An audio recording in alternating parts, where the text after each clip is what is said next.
আগুন জ্বলবে কোথায়? আগুন জ্বলবে মধুর মধ্যে হাইড্রোজেন আছে, কার্বন আছে, কার্বোহাইড্রেট, এখানে সুগার আছে, এখানে সুক্রোজ আছে, ফ্রুক্টোজ আছে, গ্লুকোজ আছে, এরপর মধুর মধ্যে কিছু পানিও আছে। মধুর মধ্যে কতগুলো পানি থাকবে? এখানে বিএসটিআর একজন আছেন, এই বিএসটিআর এর মানটাতে লেখা আছে BDS10392022। এই হলো মধুর স্ট্যান্ডার্ড। এখানে লেখা আছে মধুর মধ্যে 23 ভাগ পানি থাকতে পারবে সর্বোচ্চ। কম কম থাকলে ভালো, যত কম থাকবে তত ভালো।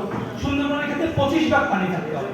আচ্ছা, কোন একটা দ্রব্যের মধ্যে 23 ভাগ পানি আছে, আর বাকি যে 25 ভাগ পানি আছে, তার 75 ভাগ জিনিস হলো আগুনে জ্বলে। 25 ভাগ পানি এটা আগুনে জ্বলে, মানে আগুন নিভানোর কাজ করে।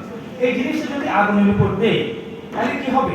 আগুনের তাপে 25 ভাগ পানি উড়ে চলে যাবে, বক করে ফুটবে, উড়ে চলে যাবে। এরপরে বাকি যেটা রয়ে গেল এটাতে ঝাপ করে আগুন ধরে যাবে। চিনি দিয়ে পানি গুলে শিরা বানান, ওই শিরা কাগজে লাগান, লেগে আগুনের উপর একটু ধরে দেখবেন। এখানেও পানি যা থাকবে তা প্রথম আগুনের তাপে উড়ে চলে যাবে, এরপর সুক্রোজের বাকি পার্টটা আগুন ধরে যাবে। তাহলে আগুন জ্বালালে যদি মধু পরীক্ষা করতে হয় তাহলে তো মধুতেও আগুন ধরবে, চিনি শিরাতে আগুন ধরবে। তাহলে মধু আর চিনি শিরা দুটোটাই তো আগুনের মধ্যে জ্বলবে। তাহলে আগুন জ্বালিয়ে মধু পরীক্ষা করতে এটা বোমা পরীক্ষা। পানিতে ঢেলে মধু পরীক্ষা। আমাদের এখানে গ্লাস আছে, এখানে মধু আছে, বাসায় গিয়ে 1 চামচ চিনি 1 চামচ পানিতে আগুন দিয়ে গলে শিরা বানান, অথবা মিষ্টির দোকান থেকে শিরা আসবে, যে শিরা নেন, পানির মধ্যে ঢালেন।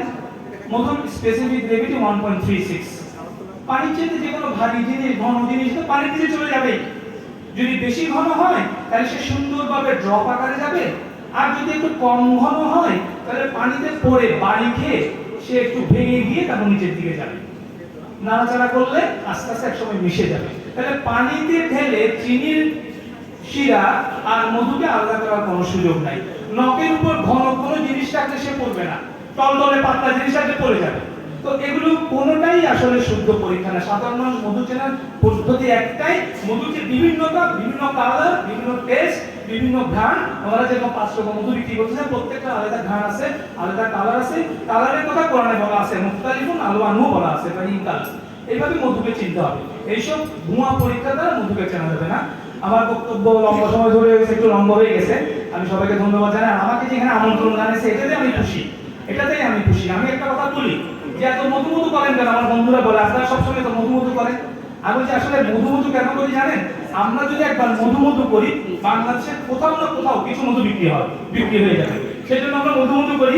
এবং আমি আয়োজকদেরকে ধন্যবাদ জানাই, চমৎকার একটা আয়োজন করেছেন এবং অনেক নামি দামি মানুষ এখানে উপস্থিত করেছেন। ওনাদের প্রতি কৃতজ্ঞতা জানাই আমাকে আমন্ত্রণ জানার জন্য।